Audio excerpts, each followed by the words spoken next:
ભારે વરસાદના કારણે જિલ્લાના નદી નાળા ફરી એકવાર પૂરમાં છે। નદી નાળાના પાણીનું સ્તર સતત વધી રહ્યું છે તો લોકોને જીવ જોખમમાં મૂકીને નદી પાર કરવાની ફરજ પડી છે।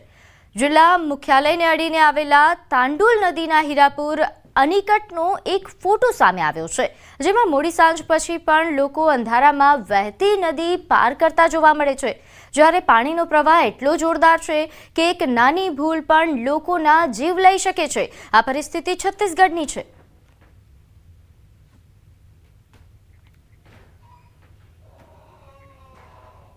સમાચારમાં આગળ વાત કરીએ। અમેરિકાના રાષ્ટ્રપતિ ડોનાલ્ડ ટ્રમ્પે બ્રાન્ડેડ અથવા પેટન્ટ કરાયેલી દવાઓ પર 100% ટેરિફની જાહેરાત કરી છે। 1 ઓક્ટોબર બાદ આ ટેરિફ અમલમાં આવશે અને આ ટેક્સ એવી કંપનીઓ પર લાગુ થશે નહીં કે જે અમેરિકામાં પોતાના ફાર્માસ્યુટિકલ પ્લાન્ટ લગાવી રહી છે। ટ્રમ્પે ટ્વીટ કરીને કહ્યું હતું કે 1 ઓક્ટોબરથી અમે બ્રાન્ડેડ અથવા પેટન્ટ કરાયેલી દવાઓ પર 100% ટેરિફ લાદીશું, સિવાય કે તે કંપનીઓ જે અમેરિકામાં પોતાના ફાર્માસ્યુટિકલ પ્લાન્ટ સ્થાપિત કરી રહી છે। મહત્વનું છે કે અમેરિકાના રાષ્ટ્રપતિએ ભારત પર પહેલાથી જ 50% ટેરિફ લાદી દીધો છે, જેના કારણે કપડાં, રત્નો, ઘરેણાં, ફર્નિચર અને સીફૂડ જેવા ભારતીય ઉત્પાદનોની નિકાસ વધુ મોંઘી થઈ ગઈ છે। જો કે ફાર્માસ્યુટિકલ્સને આ ટેરિફમાંથી મુક્તિ આપવામાં આવી હતી, પરંતુ હવે આ દવાઓ પર 100% ટેરિફ લાદવાથી તે વધુ મોંઘા થઈ જશે।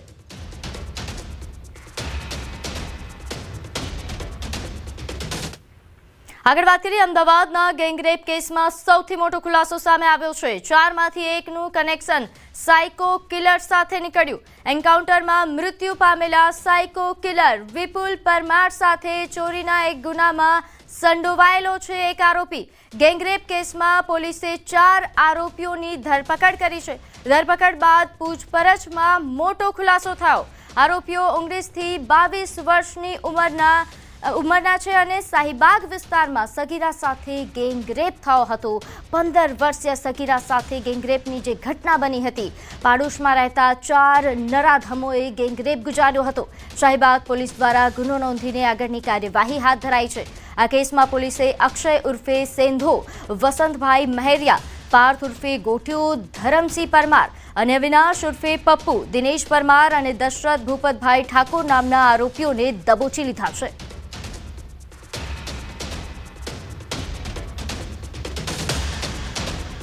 આગળ વાત કરીએ। છોટાઉદેપુર જિલ્લામાં એક પછી એક કૌભાંડો બહાર આવી રહ્યા છે, ત્યારે ક્વાંટ અને પાવી જેતપુર તાલુકામાં 34.61 લાખના કૌભાંડનો પર્દાફાશ થયો છે। વહીવટીતંત્રએ આ મામલે 9 કર્મચારીઓને સસ્પેન્ડ કર્યા છે। આ પ્રાથમિક આરોગ્ય કેન્દ્રને આરોગ્ય સાધનો માટે ફાળવેલી ગ્રાન્ટમાંથી ઊંચાપાત કર્યા હોવાનું સામે આવ્યું છે। આ સસ્પેન્ડ કરાયેલા કર્મચારીઓ હંગામી 11 માસના કરારથી નોકરી કરતા હતા, જેને લઈને તેઓ પાસેથી નાણાંની વસૂલાત કરવા માટે કાર્યવાહી હાથ ધરાઈ છે।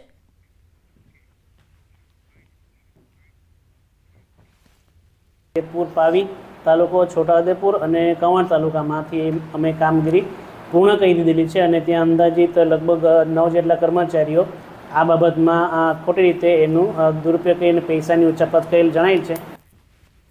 તો મહેસાણાના ઊંઝા એપીએમસીમાં ચેરમેન અને વાઇસ ચેરમેનની ચૂંટણીના 9 મહિના બાદ નિમાશે ચેરમેન અને વાઇસ ચેરમેન। ડિરેક્ટરની ચૂંટણીના 9 મહિના બાદ ચેરમેનની ચૂંટણી જાહેર કરાઈ છે।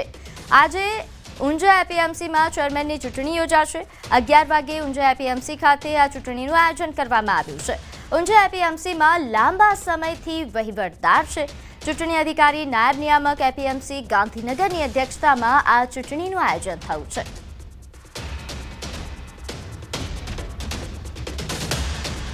તો 9 મહિના બાદ ચેરમેન અને વાઇસ ચેરમેન નિમાશે। ઊંઝા એપીએમસીમાં લાંબા સમયથી વહીવટદાર છે અને આજે જ્યારે 11 વાગ્યા બાદ આ ચૂંટણીનું આયોજન કરવામાં આવ્યું છે। ચૂંટણી અહીં યોજાશે ઊંઝા એપીએમસીમાં કે જ્યાં ઘણા લાંબા સમયથી ચેરમેન અને વાઇસ ચેરમેનના નિમણૂકની રાહ જોવાઈ રહી હતી।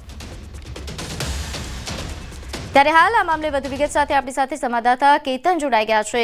કેતન, લાંબા સમયની રાહ જોયા બાદ હવે આખરે ચેરમેન અને વાઇસ ચેરમેનની ચૂંટણી યોજાઈ રહી છે, કેવો માહોલ છે ઊંઝામાં?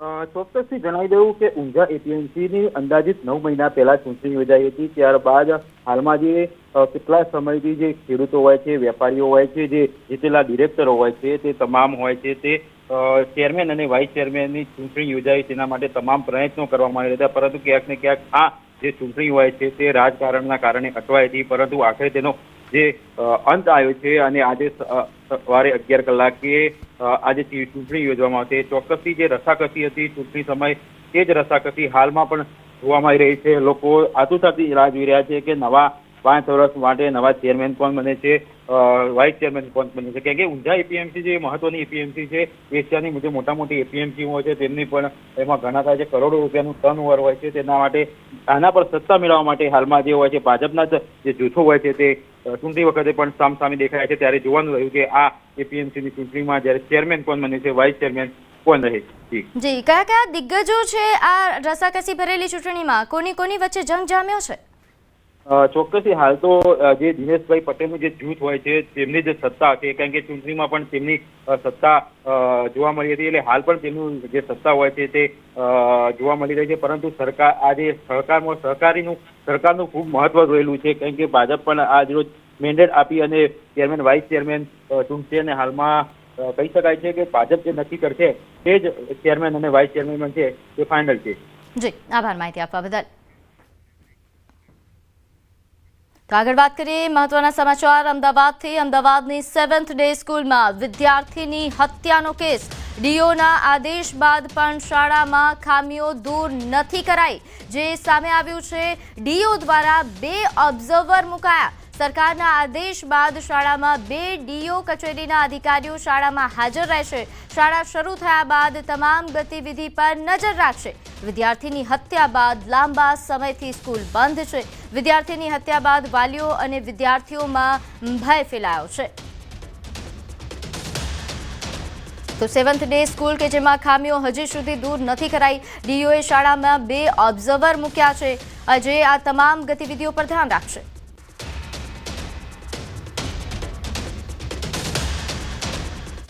આગળ વાત કરીએ મહીસાગરની. મહીસાગરના લુણાવાડા તાલુકાના ચાપેલી મઠ ગામેથી એક ચોંકાવનારી ઘટના સામે આવી છે.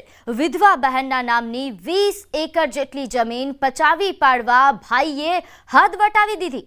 જીવિત બહેનનો ખોટો મરણનો દાખલો બનાવ્યો અને એટલું જ નહીં, પોતાના સ્વર્ગસ્થ પિતાને બહેનના પતિ બનાવીને ખોટું પેઢીનામું પણ બનાવી દીધું. વૃદ્ધા જ્યારે જમીનની નકલ કઢાવવા ગયા ત્યારે સમગ્ર ષડયંત્રનો પર્દાફાશ થયો. અધિકારીએ જ્યારે જણાવ્યું કે તમારો તો મરણનો દાખલો છે અને જમીન તમારા ભાઈના નામે થઈ ગઈ છે, ત્યારે બહેનના પગ નીચેથી જમીન ખસી ગઈ. વૃદ્ધાએ જિલ્લા કલેક્ટર, પ્રાંત અધિકારી તેમજ મામલતદારને રજૂઆત કરી જમીન પાછી મેળવવા વિનંતી કરી છે અને ખોટા સરકારી રેકોર્ડ બનાવવા બદલ પોતાના ભાઈ વિરુદ્ધ કાયદેસરની કાર્યવાહી કરવા માટે પણ માંગ કરી. તેમને ટોટલ જમીન 20 એકરની આજુબાજુ થાય છે અને એમનું મરણનું પ્રમાણપત્ર, મારી મમ્મી જીવિત હોવા છતાં એમનું મરણનું પ્રમાણપત્ર એ લોકો મૂકી અને ખોટા દસ્તાવેજો તૈયાર કર્યા છે. અને પેઢીનામામાં મારી મમ્મીને મારા દાદા જે રામગીર ગોસાઈ છે એમના ધર્મપત્ની તરીકે પેઢીનામું બનાવેલું છે. મારા બાપુનું મર્યા પછી મને કોઈ જાણ કરી નથી અને એ લોકો મને જાણવા મળ્યું કે ભાઈ આ લોકો તમને વારસાઈમાં બોલાયા નથી, તો મેં ડાયરેક્ટ કેસ મૂકી અને મારો હક પત્ર દાખલ કરાયું. તાણી પછી મેં એ લોકોને કહ્યું કે તમે મને નકલ આપો, મને 2000 મોદી વાળા સાહેબ વાળા મળશે. એટલે એ લોકોએ કોઈ હોમું ના જોયું, એટલે મેં મામલતદારમાં આવીને બધી નોંધો કરાવી. એટલે મને એવું કીધું કે બેન 2020માં તમારો નામ કમિટ થઈ ગયેલું છે અને તમારો તો અહીં મરણનો દાખલો છે. આ તરફ બનાસકાંઠાનું બાલુત્રી ગામ, જે હજુ પણ પાણીમાં ગરકાવ છે. છેલ્લા 21 દિવસથી ગામમાંથી પાણી ઓસર્યા નથી. શાળા, અનેક મકાનો, ખેતરોમાં હજુ પણ પાણી નથી ઓસર્યા. જનજીવન પર તેની માઠી અસર જોવા મળી રહી છે. બાળકોના શિક્ષણ કાર્ય પર પણ અસર પડી છે, જેથી ગ્રામજનો થરાદ પ્રાંત કચેરીએ પહોંચ્યા, જ્યાં તાત્કાલિક ધોરણે પાણી નિકાલની વ્યવસ્થા કરવા માટે માંગ કરાઈ. ઉલ્લેખનીય છે કે વરસાદના કારણે વાવ, સુઈગામ, થરાદ પંથકમાં પૂર જેવી સ્થિતિનું નિર્માણ થયું હતું, જે બાદ આ પ્રકારની પરિસ્થિતિ સર્જાઈ. લગભગ 20 દિવસ થયા છતાં હજી પાણીનો કોઈ નિકાલ આવ્યો નથી. અમારે 18 તારીખે પણ અમે આવીને આવેદનપત્ર આપ્યું હતું અને SDM સાહેબ પણ આવ્યા હતા ને 48 કલાકનો અમને ટાઈમ આવ્યો હતો, પણ હજી કોઈ નિકાલ થયો નથી. અમારી શાળા બંધ છે, અમારા દવાખાના બંધ છે, હેડવાનો કોઈ માર્ગ નથી, રોગચાળો ફાટી નીકળ્યો છે.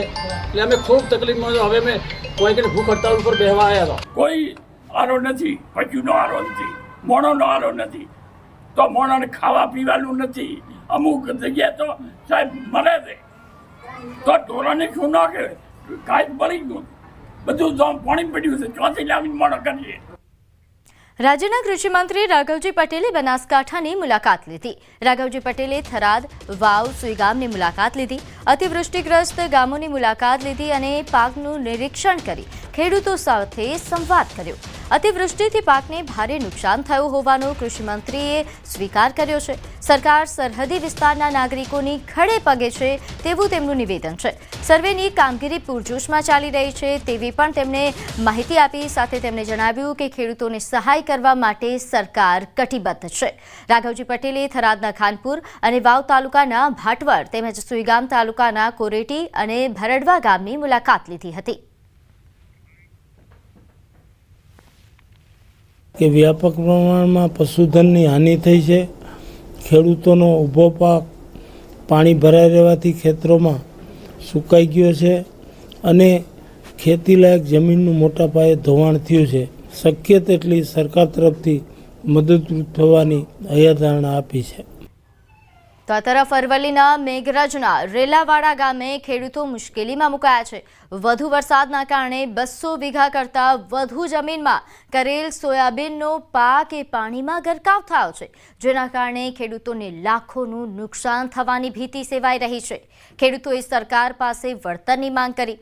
ચાલુ વર્ષે ચોમાસામાં શરૂઆતમાં વરસાદ આવ્યા બાદ વાવેતર કર્યું, જો કે આખરે ભારે વરસાદ થતાં ખેતરોમાં પાણી ભરાઈ ગયા. સોયાબીનના પાકને ભારે નુકસાન થયું છે. છોડ સંપૂર્ણપણે પીળો પડી ગયો છે. આ પીળિયાનો રોગ લાગુ પડતા હવે સોયાબીન બિલકુલ ન પાકી શકે તેવી સ્થિતિ છે. ત્યારે ખેડૂતોને લાખોનું નુકસાન વેઠવાનો વારો આવ્યો છે. ખેડૂતોએ તંત્ર પાસે કુદરતના પ્રકોપનો ભોગ બનેલા ખેડૂતોને વળતર આપે તેવી માંગ કરી. અતિશય ભારે વરસાદ પડવાથી તથા ખેતરોમાં પાણી ભરાઈ જવાથી જે સોયાબીનનો પાક હતો તે બિલકુલ કહેવાઈ ગયેલો છે તથા પીળિયો નામનો રોગ આવ્યો, જેના કારણે બિલકુલ શીંગો બેઠેલ નથી અને કોઈ ઉત્પાદન થાય એવું નથી. જેથી કરીને ખેડૂતોએ જે દેવું કરીને ખાતર બિયારણ લાવેલા છે એના પૈસા ચૂકવવા પણ મુશ્કેલ છે. પાણી અત્યારે ખેતરોમાં ફૂલ વહે છે અથવા કોઈ એક પણ માણસને સોયાબીનનો કણ પણ પાકે એવો નથી. તો સરકારશ્રીને નમ્ર વિનંતી કે અમને કોઈ પણ વીમો પકવી અને અમને રાહત ફંડે કોઈ પણ પૈસા ચૂકવે. પોરબંદર નગરપાલિકાને મહાનગરપાલિકા બન્યાને 9 મહિના જેટલો સમય થઈ ગયો છે, પરંતુ હજુ પણ તે કોઈ પણ પ્રકારના આયોજન વગર રામ ભરોસે ચાલી રહી છે. બાંધકામને લગતો ડેવલપમેન્ટ પ્લાન બનાવવો જોઈએ તેના કોઈ ઠેકાણા નથી. જૂના પોરબંદર વિસ્તાર સિવાયના અન્ય વિસ્તારમાં એક પણ રહેણાંક મકાન તથા કોમર્શિયલ બાંધકામને મંજૂરી મળી નથી. તો સામે જે જૂના પોરબંદરમાં જે મંજૂરીઓ અટવાયેલી છે, મહિનાઓમાં દેવામાં આવી છે, તે છતાં પણ માત્ર 14 જેટલી મંજૂરીઓ અપાઈ છે. વળી પોરબંદર મહાનગરપાલિકાના કમિશનર તથા ટાઉન પ્લાનર ઓફિસરનું કહેવું છે કે ડેવલપમેન્ટ પ્લાન માટેની કામગીરી ચાલી રહી છે, તે થશે એટલે પછી નિયમો મુજબ મળવાપાત્ર મંજૂરીઓ મળશે. પરંતુ આયોજન વગરના નિર્ણયના કારણે પોરબંદરના બાંધકામ સાથે સંકળાયેલા તમામ ગતિવિધિઓ બંધ થતાં લોકો મુશ્કેલીમાં મુકાઈ ગયા છે. કોર્પોરેશન ડિક્લેર થઈ ગયું પણ ડેવલપમેન્ટ પ્લાન પોરબંદરનો શક્ય જ નહોતો બન્યો, જે રિવાઇઝ ડેવલપમેન્ટ પ્લાન બનવો જોતો હતો.